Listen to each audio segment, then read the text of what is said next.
एक समय की बात है। एक गांव में कुशल परिवार रहता था। उस परिवार में सुधा जी नाम की एक वृद्ध महिला रहती थी। सुधा जी की 2 बेटी और बहुएं थी जो उनके साथ ही रहती थी।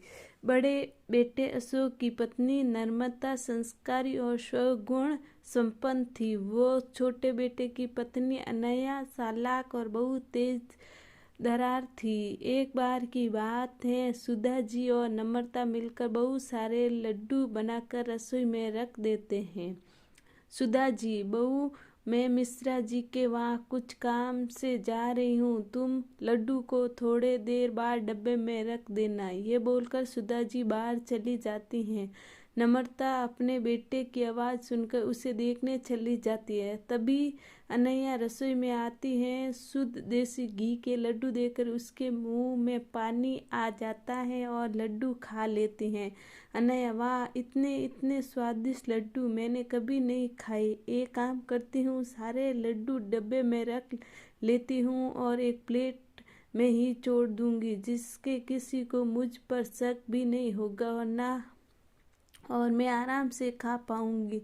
वो लड्डू की प्लेट उठाकर एक डिब्बे में भरकर चुपके से अपने कमरे में ले जाती हैं और प्लेट में एक लड्डू वहीं छोड़ देती हैं। अपने कमरे में जाकर अनैया पेट भर लड्डू खाती हैं। पेट भर जाने पर वो लड्डू के डिब्बे को छुपा देती हैं। नम्रता अपने बेटे कार्तिक को सुला रही थी। तभी सुधा जी घर आ जाती हैं। सुधा जी, नम्रता, अरे ओ नम्रता। नम्रता सास की आवाज़ सुनकर भागी हुई आती हैं। नम्रता जी, माँ जी बुलाया आपने? सुधा जी, बेटा जरा चाय बना देना और हाँ, लड्डू भी ले आना, 1-2 खा लूँगी। नम्रता रसोई में जाती हैं और लड्डू का खाली प्लेट देखकर चौंक जाती हैं। नम्रता, लड्डू कहाँ गए? मैंने तो डिब्बे भी नहीं रखे, प्लेट में तो एक ही लड्डू है। अभी माँ को बताती हूँ। नम्रता सुधा जी को जाकर बात बताती हैं। नम्रता, माँ जी, लड्डू रसोई में नहीं है, मैंने वही रखे थे पर अब नहीं है। सुधा जी, क्या? लड्डू तो सामने ही बनाए थे, फिर कहाँ गए? नम्रता, पता नहीं माँ जी, कार्तिक रो रहा था तो कार्तिक के पास चली गई, उसे सुलाकर अभी आपकी आवाज़ सुनकर आ रही हूँ। सुधा जी रसोई में जाती हैं। अनैया लड्डू से भर मुंह जल्दी जल्दी साफ करती हैं और रसोई में आती हैं।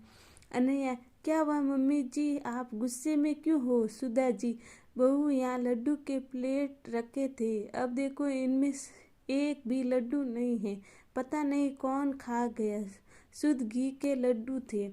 तभी अशोक और राहुल भी आ जाते हैं और रसोई से लोगों की बातों को देखकर दोनों रसोई की ओर जाते हैं। अशोक अपनी माँ से जाकर मैं कहता हूँ। अशोक, क्या हुआ माँ? क्या हुआ माँ? किस गहन विषय पर चिंतन चल रहा है? सुधा जी, अरे देखो ना बेटा, शुद्ध घी के लड्डू बनाए थे, पता नहीं कौन खा गया, अब इसमें एक भी नहीं है। अनैया, आपके बाहर जाने के बाद नम्रता दीदी ही ने थी रसोई में, शायद कहीं उन्होंने ही। नम्रता अनैया से, क्या बोल रही हो तुम? मैं तो कार्तिक के पास थी। सुधा जी और घर के सभी सदस्य अनैया की बात पर विश्वास कर लेते और नम्रता के खिलाफ हो जाते। सभी नम्रता को खूब सुनाते तो वो रोने लगती हैं। अनैया बहुत खुश होती हैं। वो खुद से कहती हैं, इन लोगों को बेवकूफ़ बनाया कितना आसान है। कुछ दिन बाद सुधा जी काजू और बादाम खरीद कर लाती हैं और नम्रता को संभाल कर रख देने के लिए कहती हैं। सुधा जी ये कहकर वहाँ से चली जाती हैं। नम्रता काजू और बादाम के डिब्बे को अलमारी में रख देती हैं। अनैया काजू बादाम का डिब्बा देख लेती और रोज़ मुट्ठी भर के खूब काजू बादाम खाती और इसी तरह एक ही हफ्ते में काजू बादाम खत्म हो जाते। सुधा जी, अरे नम्रता, तुझे काजू बादाम लेके दिए थे, तू तो दिखा भी नहीं रही हो, कहाँ रख दिए? हमें भी दिखा दे, हम भी दर्शन कर लेंगे, या मंदिर में रख कर पूजा करेगी तू? नम्रता जी, माँ जी, अलमारी में रखे, अभी लेके आती हूँ। ये बोलकर नम्रता रसोई में जाती है, काजू बादाम डिब्बा निकालती है, पर डिब्बे में काजू बादाम नाक के बराबर थे।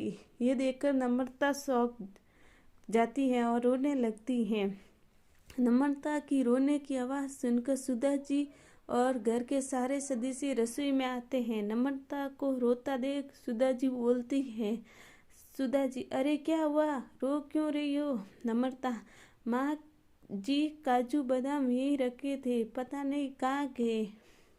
सुधा जी, क्या 4 दिन में पहले ही तो लाई थी काजू बादाम का डिब्बा और ख़त्म भी हो गया। नहीं, अपनी चोरी छुपाने के लिए फिर नम्रता पर इल्जाम लगा देती है और कहती है, अनैया, नम्रता जी, खाने का मन था तो खाइए, लेकिन ऐसे चोरी करना ठीक नहीं है दीदी। सुधा जी, पता नहीं इस घर में क्या हो रहा है, खाने की भी चोरी। अरे बहू, थोड़ा बहुत दूसरे को भी सका दे कर, इस घर और भी लोग रहते हैं। ये बोलकर सभी चले जाते हैं और नम्रता रोने लगती है। कुछ दिन बाद अनैया की दोस्त रिया का फोन आता है। रिया, हेलो अनैया, कैसी हो? अनैया, मैं ठीक हूँ, और तुम बताओ, इतने दिन के बाद कॉल किया। रिया, घर के काम में ना बिजी रहती थी, चलो ना हम दोनों कल मिलते हैं, शॉपिंग करेंगे, खाएंगे पिएंगे। अनैया, अच्छा ठीक है, कल मिलते हैं। वैसे भी शादी को 2 महीने हो गए, कहीं घूमने भी नहीं गई मैं, राहुल को तो टाइम भी नहीं मिलता। रिया, ठीक है ना, तो कल मिलते हैं, तू तैयार है ना? अनैया खुद से कहती है, मैंने रिया को हाँ तो बोल दिया, पर पैसे कहाँ से लाऊं? बाहर जाने का मतलब पैसों का खर्च होना। अब अनैया पैसे की जुगाड़ में लगी है। वो सुधा जी के कमरे से गुजरती है, तभी अशोक सुधा जी को 10,000 रुपये रखने के लिए देता है।